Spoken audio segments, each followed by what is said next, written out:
Right, so this part of the lecture, we will be focusing on the long term developments contributing to the end of the Cold War. So basically, you're looking like at the entire 20 to 30 years back in from the point of the fall of communism, back 20 to 30 years, what actually contributed eventually to the end of it. Lah. Okay, like for example, think of it this way: if you are, let's say, touch wood. I mean, probably not the thing that you want to hear now. Let's say you do badly for your O levels, and then you want to look at the factors causing your failure at the O levels. You would probably want to start all the way, maybe from Sec 1, and like your attitude towards studies, how much effort you put in. Yeah, so it's just also another reminder to you that it's not last minute work. It might be quite late for you to hear that. Nevertheless, right, okay, I'm totally going off point. Right, so long-term developments contributing to the end of the Cold War.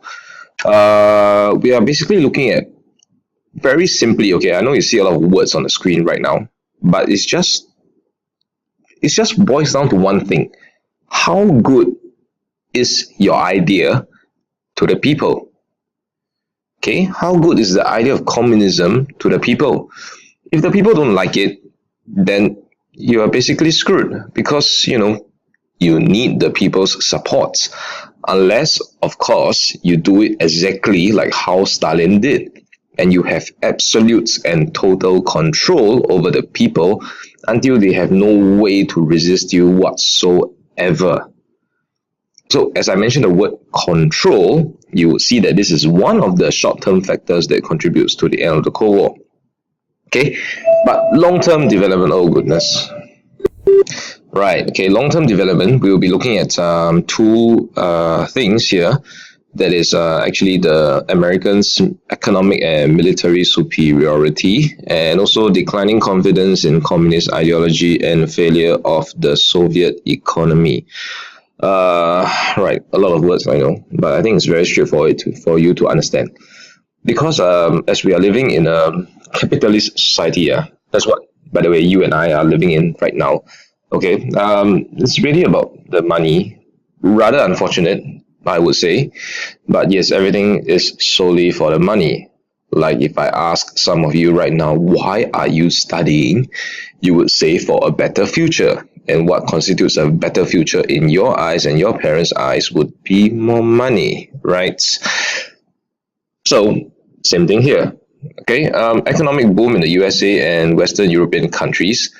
Okay, they first suffered a decline in the 70s, but Ronald Reagan, okay, now you start to see the guy, all right, introduced this thing called economic liberalization to salvage the economy. Okay, so liberalization, actually, I have no idea what economic liberalization means, but liberalization is basically freedom. Okay, like complete, utter freedom. So I'm thinking that in economic terms, it's got something to do with letting the market forces take charge and let them decide what is good, what is bad. If you don't understand what I just said, never mind. But just know that the freedom part is the complete opposite of what the Soviet Union is trying to do: complete control. Okay, no freedom, control. So it's not just USA, Britain, and the other Western European countries. They profited as well after seeing the success of the USA. So you can imagine if, let's say, in Germany, oh, okay, Berlin, okay, Berlin in Germany, East and West Berlin, the people in the West Berlin will be enjoying the successes, the economic successes, and living a relatively better life than the people in East Berlin. And if the people in East Berlin were to know about this, they will be, hey, how come we don't get that? Okay, what is wrong with the communist system? How come we're not doing better than them?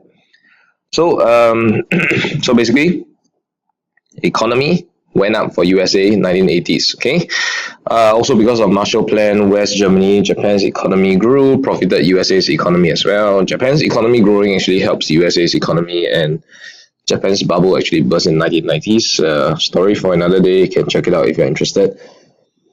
Now, so basically, USA, after their economy becomes stronger, they decided to renew this thing called arms race. Okay. Uh, right. So because they have more money, they would have the ability to anyhow spend their money lah. All right, so that's why they decided to invest in this thing called the Star Wars program. Okay, the actual term is Strategic Defense Initiative. Basically, what this does is something like a movie, taken out from a movie.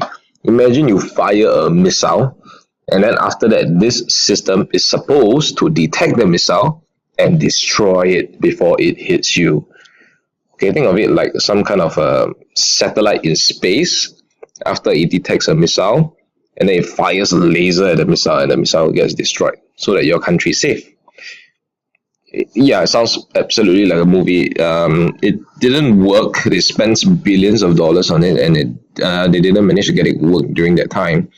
And but the importance or the significance, the impact of this particular incident is that it forced Soviet Union to start thinking, 笑了, what if the Star Wars program was successful? Every single one of my missiles would be useless. Right? So, what this Star Wars program or the SDI program actually forced Soviet Union to increase their defense spending even though they are very freaking poor. So that is the impact of this renewal of the arms race. So okay, Ronald Reagan is supposed to be a good guy, but at this point in time, you might see that he's supposedly a bad guy for renewing the arms race, starting the Star Wars program, stuff like that. But you will come to see what is his impact later on. Okay, it's not just that. Other things that Ronald Reagan did was to put more missiles in West Germany, and these missiles are aimed at the western part of Soviet Union. Can you see when we bring up an example like this, you think back to Cuban Missile Crisis. Okay, USA can definitely be thought of as overreacting at that point in time. Actually, we don't even need the example. We can talk about the missiles in Turkey to point to the fact that USA were overreacting at that point in time. Okay, Able Archer 83 is a joint exercise that is to simulate an invasion of Soviet Union. The exercise was so real that Soviet Union prepared themselves for a possible invasion. Now, for these exercises, the armies, militaries today, they always hold exercises. Okay, like gentlemen, next time you would know how much you hate military exercises next time. Yeah, so we basically simulate something like enemy attacking or we attacking an enemy, and then after that you go and fight it. And of course, you need to have a proper enemy lah. And so in this case, they would simulate something that is close to Soviet Union, like how they would actually invade Soviet Union if it was to happen. But of course, this is an army exercise and it will never happen. Today, America and South Korea, they like to hold joint military exercises near the border of North Korea. This is to like threaten them a bit now. Also, like, see, hey, we are very strong here. Huh? Look at this military exercise. We have the capability to invade you if we want to, but we are not. We are not. We are just rehearsing. It's something to that extent. But again, you got to think about the impact here on Soviet Union. Okay, that's why they prepared their nuclear forces, put their border air forces on alert, and it's like the Cold War restarting all over again. So you got to think of it as like from the start of the Cold War, tensions high, you have the Berlin blockade, you have this person making the Iron Curtain speech, that's Winston Churchill, and then you have this, you have that, grabbing of satellite states, then you have Cuban Missile Crisis, which was the height of the Cold War, then you have Dayton.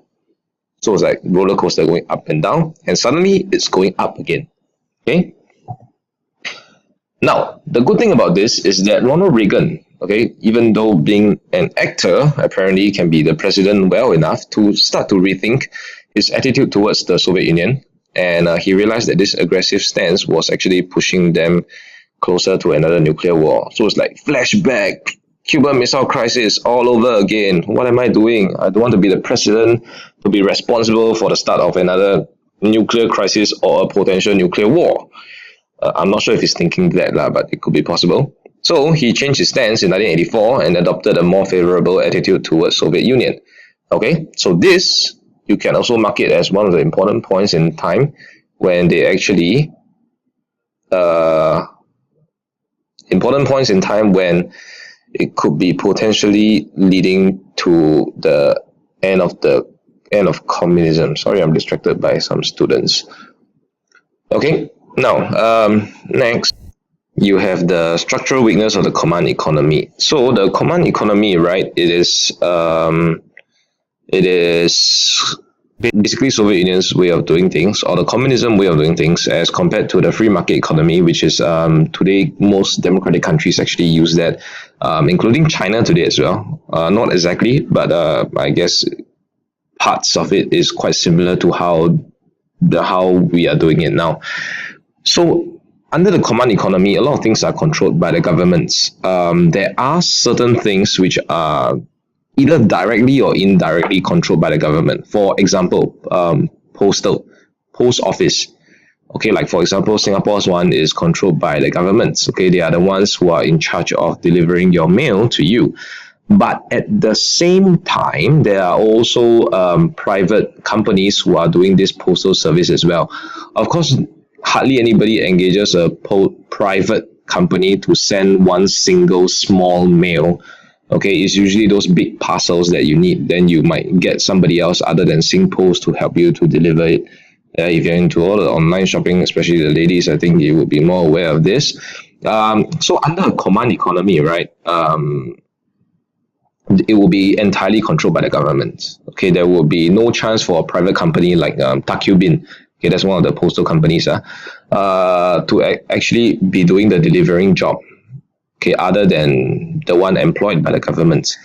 There are few ways to go about doing this. It really depends on countries. Like for example, I know, if I'm not wrong, Britain recently just privatized their postal service.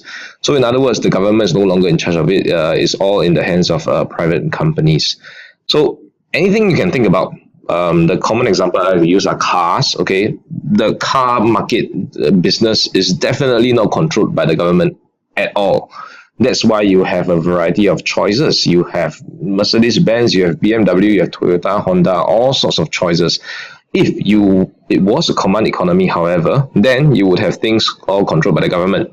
You might have just one type of car, the Soviet car, something like that, right? So that in itself is very problematic because of the whole economics of it all. When you study economics in the future, you will understand it really much better. But to put it very simply for you, it's about something called a demand and supply. Okay, like if you look at this graph here, everything is determined by us, you and me. Like for example, you want iPhone, okay? Then the demand could be high. All right, let's say like 10 of us want iPhones, but there's only, yeah, actually I'm wrong in interpreting this graph. Okay, but basically for what this graph shows, right, is that the higher the demand, the higher the price will be if there is a low supply.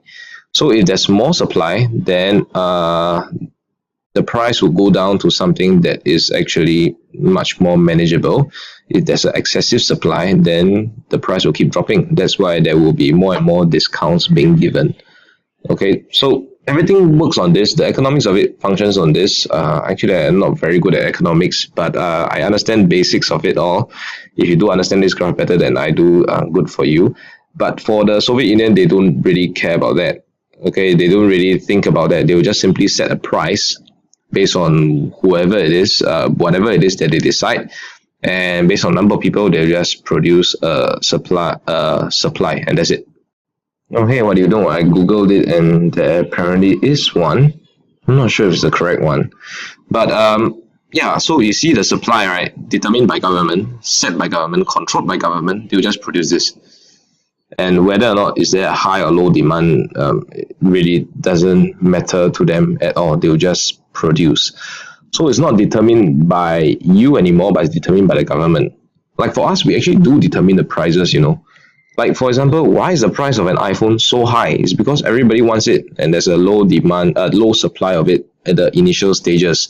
So if you were to resell a phone at a very early start when the iPhone is just released, right, you'll be so highly priced. Then after that, the price will just keep going down, because the supply would increase, and then after that, the demand. So in other words, the price is set by us. It's not determined by anybody. Whereas in the command economy, is determined by the governments. Okay. Oh, I realize I'm running out of time for this, so I shall pause this here, and we will start at a new lecture. All right, so please move on to part 3.